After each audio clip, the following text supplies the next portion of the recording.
Donc voilà, merci peut-être d'être là.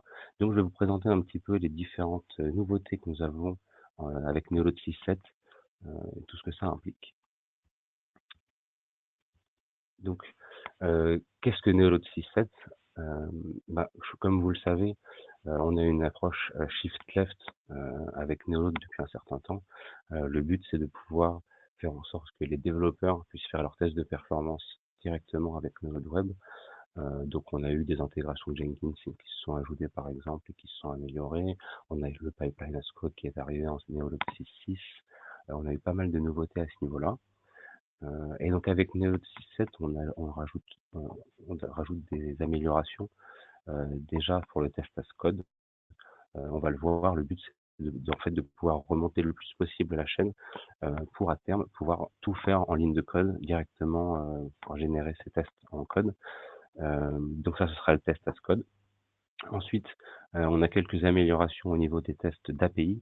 Donc on va le voir, ça va être l'import d'OpenAPI, donc de fichiers Swagger, qui vont permettre justement de créer des suites de tests. Ensuite, on va évoquer aussi l'amélioration de l'intégration avec AppDynamics.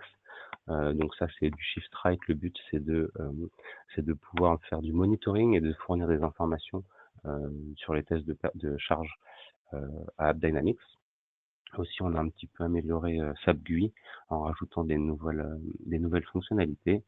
Et nous avons amélioré le convertisseur de script LoadRunner en prenant en charge, en l'occurrence, les scripts SAP de LoadRunner. Donc, qu'est-ce que le test as code? Alors, ce qu'on a rajouté avec le test as code, pour l'instant, on n'en est pas encore au design. Le but, vous allez le voir tout à l'heure, c'est d'avoir fait tout son design dans Neolode. Donc, ce qui veut dire les scripts, ce qui veut dire aussi les populations et les monitoring. Et ensuite, avec le test as code, on va pouvoir définir nos scénarios de test. Donc, ça va être les courbes de montée en charge, ça va être les injecteurs utilisés, ça va être aussi euh, les durées de test, en fait, donc toute la partie qu'il y a dans exécution dans Neolode, qui peut être définie à partir d'un fichier YAML, qui va définir un petit peu tout le mapping entre les populations et les tests qu'on va pouvoir lancer. Donc, pourquoi est-ce qu'on fait ça? Le but, c'est de pouvoir que les développeurs, surtout quand on fait du test d'API, par exemple, euh, que les développeurs, une fois qu'ils ont fait leur script, en général, les scripts d'API sont assez robustes.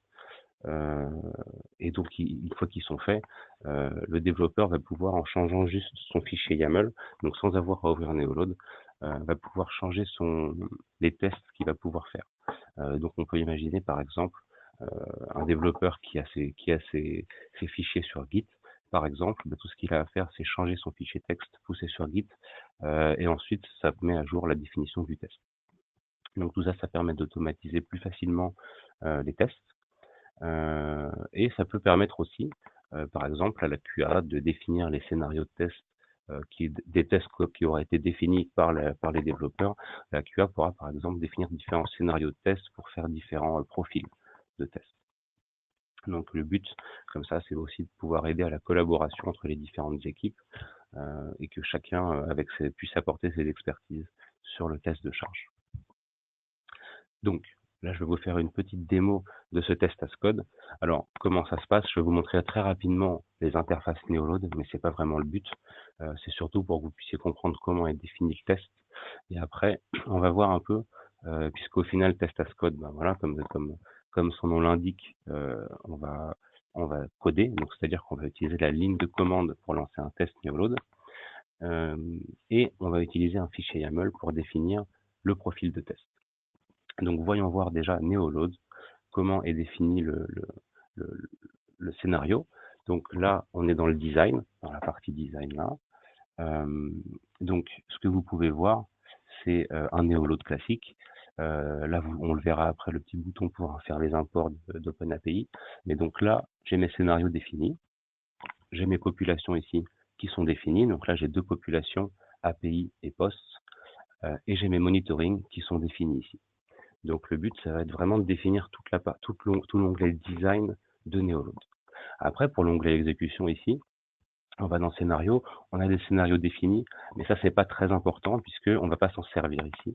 On va se servir justement d'un fichier YAML pour définir ces scénarios. Donc, comment se fait cette définition du fichier YAML? Donc là, je vais aller hop, dans Atom pour ouvrir mon éditeur de texte. Alors, bien évidemment, ça n'ouvre pas le bon. Alors, je vais aller dans... Ça devrait être ici, dans démo, voilà, et infrastructure. Donc là, je vais ouvrir, ouvrons ça par exemple, ça c'est ma ligne de commande que j'ai sauvegardée, et je vais ouvrir ça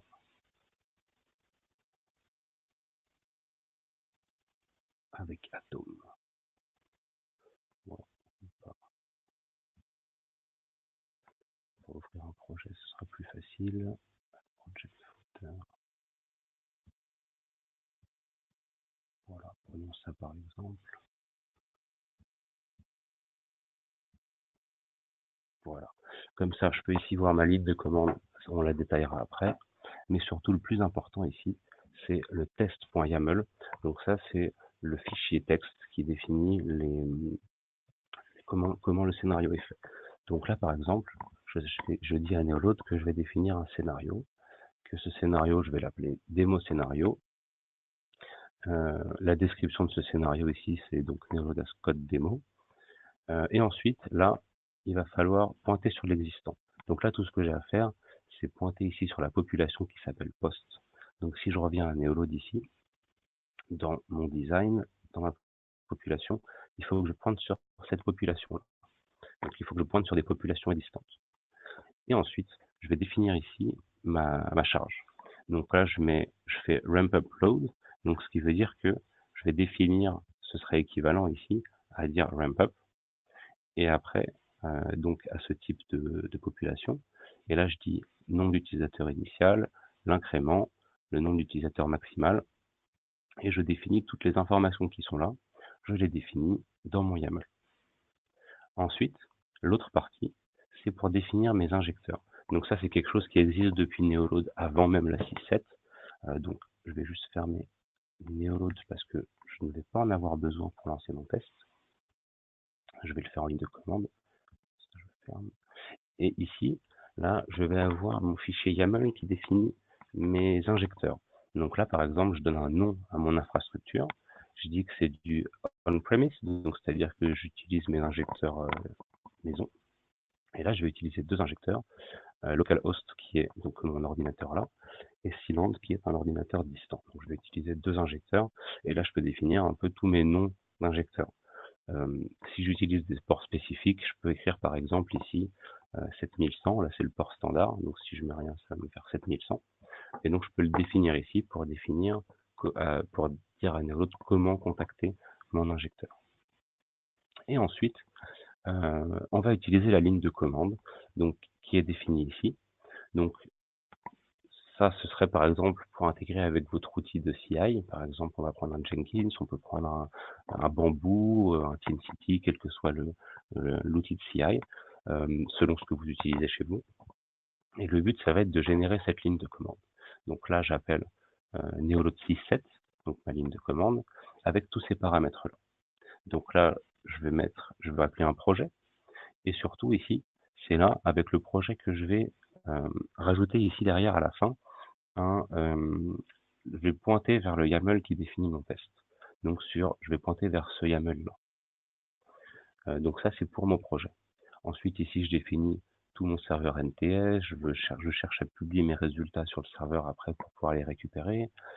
Je veux lancer démo scénario. Donc la démo scénario, c'est ce qui est défini ici. C'est le nom de mon scénario. Je vais pointer ici sur mes injecteurs. Donc c'est vers ce fichier YAML-là pour définir qu'est-ce que je vais utiliser pour injecter ma charge. Et après, on a les informations classiques qui sont le nom du test, la description du test. Là, c'est pour aller chercher ma licence. Voilà. Donc là, je définis vraiment ma ligne de commande et ce que je vais faire pour lancer mon test. Donc maintenant, essayons de lancer un test. Donc j'ai juste à coller cette ligne de commande là et à exécuter. Donc là, vous voyez Java qui s'est lancé. Mon test va sans doute commencer. Donc, on a trouvé un team serveur pour prendre une licence. Voilà, le projet a été trouvé et va se lancer. Voilà. Donc là, on a bien les injecteurs qui ont été détectés. Le test commence. On utilise l'infrastructure que j'ai définie. Et donc là, ce qui va se passer, c'est que mon test va se lancer en ligne de commande. Voilà, il se lance. Donc pour pouvoir voir ce qui se passe pendant ce test, vous avez sans doute déjà vu Neoload Web. C'est avec Neoload Web, c'est Neoload Web qu'on va utiliser pour voir le déroulement du test. Donc là, je vois qu'il est en train de se passer. Et donc si je veux voir ce qui se passe, venons ici, clac, sur Neoload Web. Donc je me log. Voilà. Et donc là, je vois mon test que j'ai lancé tout à l'heure qui s'est lancé. Donc il est là. Très bien. Je peux voir que j'ai deux injecteurs qui sont là. Donc j'ai mis la définition des injecteurs a l'air d'avoir fonctionné. Voilà. Et ensuite, je peux, comme d'habitude dans Neoload Web, aller chercher mon test dans mes dashboards. Donc ajoutons un nouvel onglet. Je peux voir par exemple, vérifions un peu les injecteurs. Donc là, je peux voir, hop, on a Gmenos, donc ça a bien pris mon nom de zone et ça a bien pris mes deux injecteurs. Donc je peux voir comment ils se comportent. Comme pour tout test Neoload, Neoload se monitore lui-même, c'est-à-dire qu'il monitore le contrôleur et les différents injecteurs. Donc là, par exemple, si je veux tracer la courbe de CPU de mon injecteur, je vais prendre, hop, ça c'est mon poste injecteur, qui d'ailleurs est le même que le contrôleur, donc si je trace ça, je devrais avoir la même chose. Voilà, j'ai la même chose puisque ce sont les deux mêmes machines. Et après, comme d'habitude, ici, je peux avoir mes informations sur mon test. Donc là, j'ai bien poste ici. Je peux toujours choisir ça, clac, et tracer mes temps de réponse de mon test. Donc voilà pour Neoload as Code. Donc vous avez bien vu, le but c'est ici de pouvoir avoir des fichiers pour maintenir, en fait, pour changer les définitions de test et potentiellement avoir à ouvrir un Neoload le moins possible dans un environnement où on cherche à automatiser toutes les actions qu'on aurait pour lancer des tests. Donc voilà, le test est en train de tourner, il s'arrêtera tout à l'heure. Au pire, je l'arrêterai manuellement. N'hésitez pas à poser vos questions pendant le déroulement du webinaire. Moi, je pourrai ensuite les voir pour y répondre. Voilà. Ensuite, donc l'autre changement majeur que nous avons sur Neoload dans Neoload 6.7, c'est l'import Swagger. Donc c'est un format qui s'appelle OpenAPI. Donc si vous faites du test d'API, je pense que vous connaissez. Le but, c'est à partir d'une définition Swagger, donc c'est aussi un fichier JSON. On va pouvoir importer des suites de tests dans Neoload. L'objectif, c'est vraiment d'avoir le moins de choses à faire possible pour pouvoir utiliser des imports et d'avoir nos requêtes qui sont prédéfinies avant même de commencer à configurer ces tests.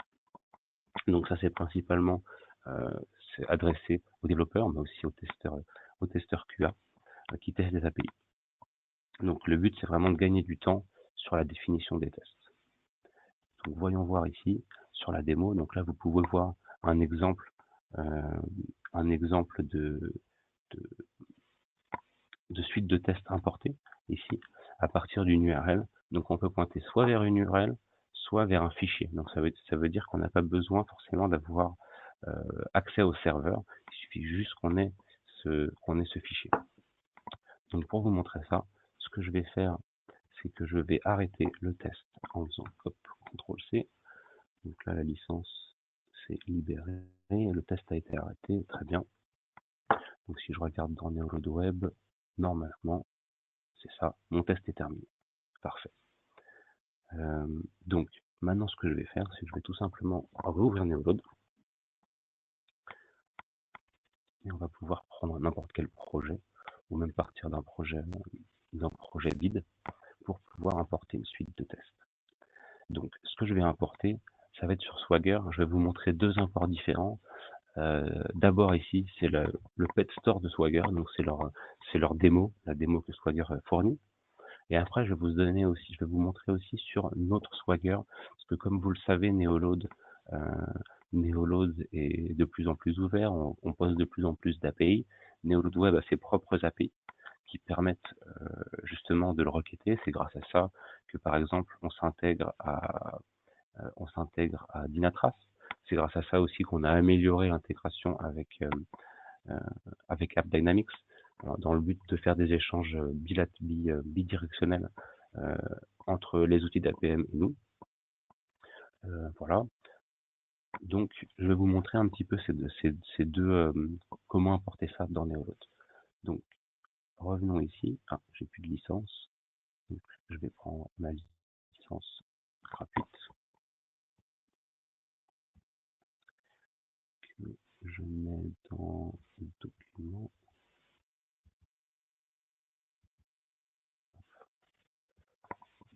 Donc voilà, j'utilise ma licence gratuite. Et je vais prendre par exemple, on va partir d'un projet vide.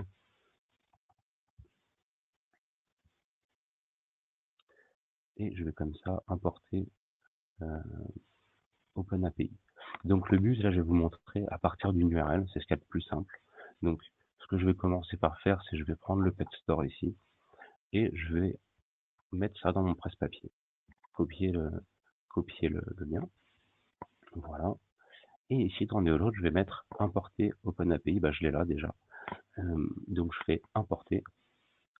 Et là, ce qu'on va voir, c'est voilà, un script qui s'est fait avec la définition de de toutes les méthodes définies dans le fichier JSON. Donc là, par exemple, j'ai toutes mes requêtes, j'ai du post, j'ai du get, voilà, j'ai des tags. Donc c'est vraiment ce que j'ai quand j'arrive ici. Donc là, par exemple, j'ai le post qui est là, j'ai mon get find by status. Voilà, j'ai toutes ces informations là qui ont été importées dans Neoload. Ensuite, je vais vous montrer aussi sur nos API. Hop, donc là, j'avais 3 dossiers. Donc, faisons un autre import. Pour ça, il faut que je le mette ici, que je clique sur importer ici. Et là, bah, pareil, je vais prendre l'URL. Donc, faisons clic droit, copier. Voilà, je colle ça là et j'importe. Et voilà, donc là, j'ai mon API Neoload, donc tous les appels possibles vers Neoload vers le Neoload Web, pardon, qui se sont ajoutés. Donc là, on voit un peu toutes les URL. Et je vois aussi, par exemple, que j'ai deux URL qui se sont ajoutées. Parce que comme vous le voyez, bah, déjà, on va le regarder au niveau du serveur là. Je vois qu'ici, j'ai celui-ci et celui-là. Et donc, ce qu'a fait Neoload à l'import, c'est aussi pour que vous puissiez changer facilement de serveur. Les serveurs ont été mis en tant que variables. Et dans mon manager ici, je peux les voir. Donc là, par exemple, je vois en fait tout le chemin a été variabilisé. Donc là, par exemple, j'ai V1. Si je change de version, je peux plus facilement changer mon URL. Bien aussi pour celui-là. Le host, bah, c'est neoload-rest.sas. C'est l'URL qui est là. Mais aussi, quand j'upload un projet, là, vous pouvez le voir ici, en fait, l'upload se fait sur un autre serveur.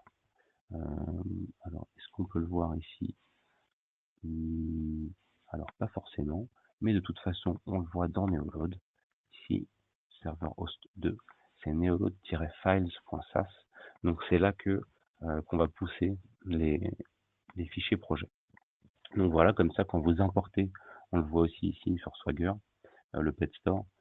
Donc, quand on va importer un projet, tout Neoload variabilise tout pour que vous puissiez avoir vos appels d'API directement là. Voilà pour l'import Swagger. Donc, j'espère que c'était assez clair. Donc, encore une fois, n'hésitez pas à poser vos questions. Je serai ravi d'y répondre à la fin. Ensuite, une autre amélioration que nous avons apportée sur Neoload 6.7, c'est l'intégration avec AppDynamics. Donc là, c'est le but, c'est en fait, d'avoir des améliorations comme on a avec Dynatrace, de les avoir aussi avec AppDynamics. Donc, comment avoir cette intégration? Déjà, à quoi elle sert? Elle sert déjà, donc c'est ce que j'évoquais tout à l'heure, elle sert à avoir les données de Neoload dans AppDynamics et ensuite avoir des données de AppDynamics dans Neoload. Donc le but pour ça, ça va être, enfin la façon de le faire, ça va être d'utiliser une Advanced Action. Les Advanced Actions, vous les avez déjà vues dans Neoload, je pense, dans les différentes démos. C'est les actions qui sont ici. Donc là, par exemple, j'ai Database, End User Experience, etc., etc. Et donc là, ce qu'on va pouvoir faire, c'est ajouter des actions dans cette liste.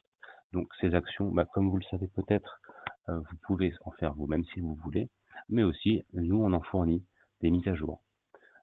Pour aller chercher ces actions, vous pouvez aller tout simplement sur notre GitHub, donc qui est là. Donc là, je vais sur Neotis Labs ici, et donc là, vous voyez un peu toutes les intégrations qu'on fait. Donc si vous voulez par exemple aller chercher l'intégration AppDynamics, vous avez juste à aller là. Voilà. Donc là, vous voyez un peu la page qui décrit ça. Et dans Latest Release ici, vous pouvez aller télécharger le jar. Et vous avez même le code source si vous voulez. Donc là, je vais télécharger ce jar. Hop, il a été mis dans mes downloads. Et ensuite, pour l'ajouter à Neoload, vous pouvez le faire de deux manières. La première manière, c'est soit de le mettre avec le projet. La deuxième manière, c'est de le mettre dans Neoload. À savoir que là, par exemple, si je veux rajouter dans cette liste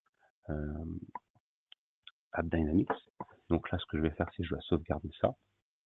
Et je dois mettre le jar, ouvrons ça, hop, on peut ouvrir ça. Je dois mettre le jar au bon endroit dans le projet. Donc, ouvrons une nouvelle fenêtre. Donc, je vais aller dans Downloads. Cette intégration-là, elle est ici. Et ça, je vais le mettre dans mon répertoire projet. Donc, avec mes projets Neoload, je vais aller dans Démo, c'est mon projet actuel. Voilà. Lib, extlib. Donc là, normalement, c'est vide. Donc, ce que je vais faire, c'est que je vais glisser ça là. Voilà. Ensuite, je vais fermer mon projet, puis le réouvrir. Il faut le recharger le contexte du projet. Donc, faisons close. Voilà. On va réouvrir le projet. Donc, là, voilà. J'ai rajouté l'action. Vous voyez, on a une nouvelle qui est apparue. C'est APM, AppDynamics, et elle est là. Donc, ensuite, pour m'en servir, ce que je vais devoir faire, alors là, je ne vais pas pouvoir aller jusqu'au bout de l'intégration pour vous la montrer parce que je n'ai pas d'environnement AppDynamics, mais je vais quand même vous montrer le principe. Le principe, c'est de créer un nouveau user. Donc, je vais créer un nouveau user. Je vais l'appeler AppDynamics, comme ça, avec un bloc action. Je vais faire glisser ça dans le bloc action. Donc là, vous voyez, il faut remplir toutes vos informations. Donc, c'est-à-dire votre URL AppDynamics, le nom de votre application et toutes les informations que vous voulez récupérer. Donc, il faut remplir tout ça, globalement. Ici, mettre un pacing là-dessus de 60 secondes. Le but, c'est de pas, sinon on va envoyer trop de requêtes vers AppDynamics. Donc, il faut rythmer un peu nos demandes d'informations. Et ce qui va se passer, c'est que quand vous rajoutez ce script dans vos tests, justement, il va y avoir cette intégration bidirectionnelle qui va se faire avec AppDynamics. On va aller chercher les informations d'AppDynamics et en fournir. Sachant qu'aussi, il y a quelque chose qu'on a depuis toujours avec AppDynamics, qui est l'intégration avec les informations dans les headers, donc qui sont là. Je vais dans mon paramètre de projet ici, dans AppDynamics, et là je peux activer les headers. Donc en général, moi, je fais comme ça. Voilà, j'enlève tout ce qui est loop, etc. C'est pas vraiment ce qui est le plus intéressant comme information à avoir dans AppDynamics. Et en faisant ces deux manipulations, on va avoir une intégration totale avec AppDynamics qui va nous permettre d'avoir toutes nos informations partout.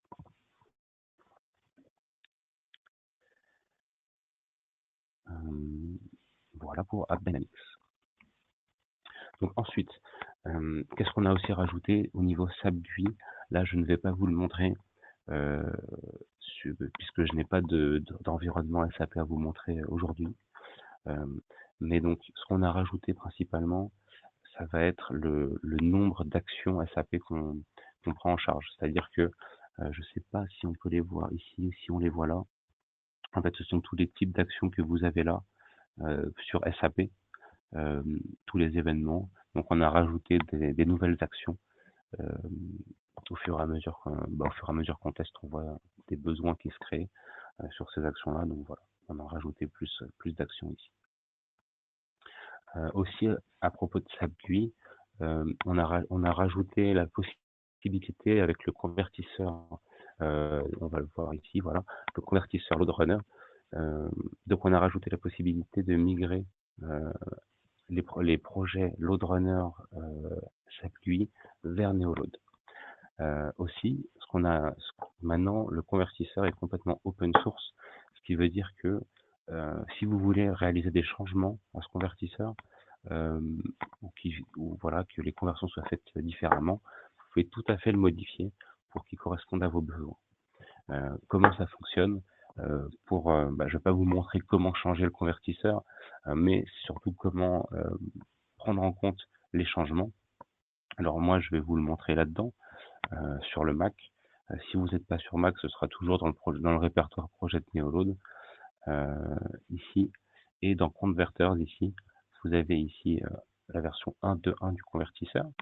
Donc tout ce que vous avez à faire, c'est remplacer ce convertisseur, donc ce jar, par le vôtre, pour tout simplement prendre en compte vos changements.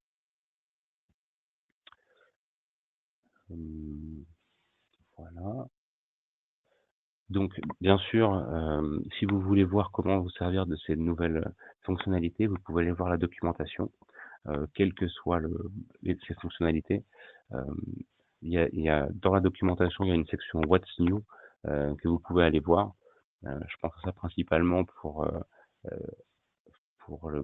tout finalement, mais ce qui demande pas mal de documentation, c'est surtout la partie Neoload as Code, parce qu'on peut pas deviner vraiment comment euh, comment la syntaxe est faite. Donc vous pouvez aller voir dans la section What's New de notre documentation. Voilà. Et vous pourrez voir un peu comment vous servir de tout ça. Voilà pour les slides. Donc je ne sais pas si vous avez des questions, n'hésitez pas.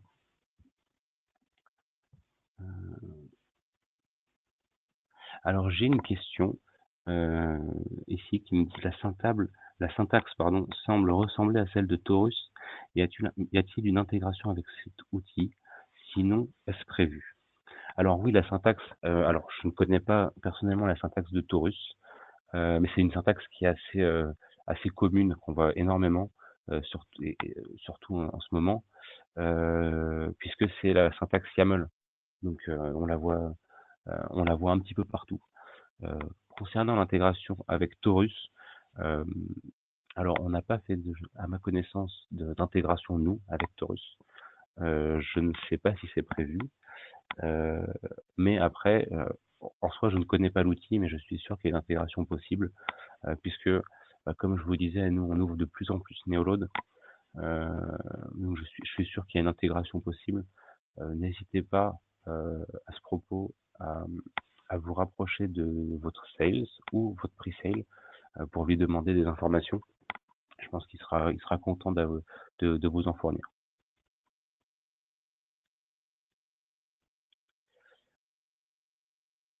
Ok. Ah, j'ai une question qui me demande un petit peu plus d'informations sur Neoload as Code. Donc je vais vous montrer un petit peu la syntaxe et les différentes possibilités de Neoload as Code.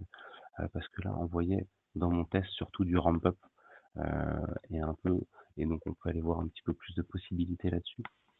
Donc là, par exemple, j'ai défini un ramp-up. Donc si je veux pouvoir faire d'autres choses, je peux même pointer vers des SLA dans ces scénarios-là. Je vais vous montrer un peu les différentes possibilités sur Neoload as Code. Donc venons ici, je vais tout simplement aller sur notre site, que je ne connais pas par cœur l'URL.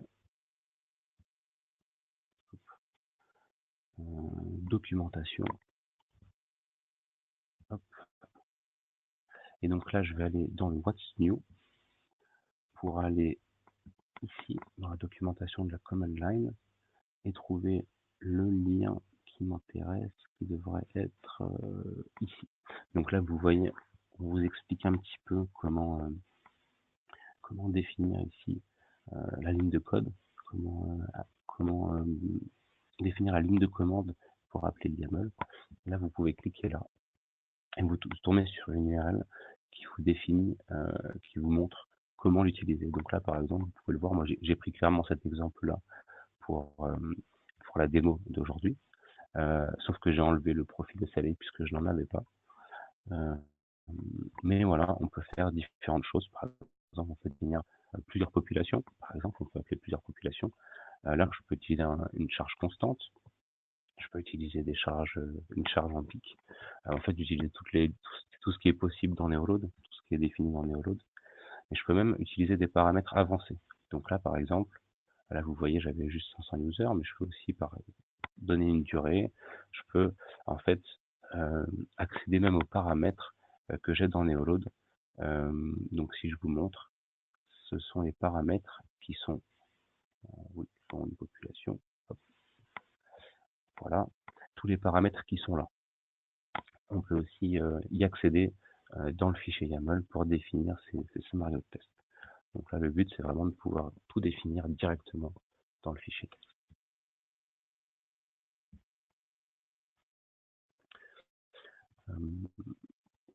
Voilà. Donc, j'espère que ce webinaire vous a plu. J'espère que je ne vois pas d'autres questions. Donc, j'espère que ce webinaire vous a plu. N'hésitez pas, si vous voulez avoir plus de... Ah, tiens, une question. Une idée de date pour le design as code. Alors non, je n'ai pas d'idée de date. On a des possibilités déjà à ce niveau-là, mais ça, disons que c'est pas industrialisé. Donc n'hésitez pas à vous rapprocher de votre pre-sale pour ça, qui se fera un plaisir de vous donner plus d'informations. Pour l'instant, on a quand même quelques possibilités à ce niveau-là. Donc voilà, je vais pas traiter le sujet parce que c'est un peu technique. Pour aujourd'hui, ça prendra ça prendra du temps. Mais voilà, je pense que si vous contactez votre pre-sale, il sera un plaisir de vous montrer un peu ce qui est possible pour le moment.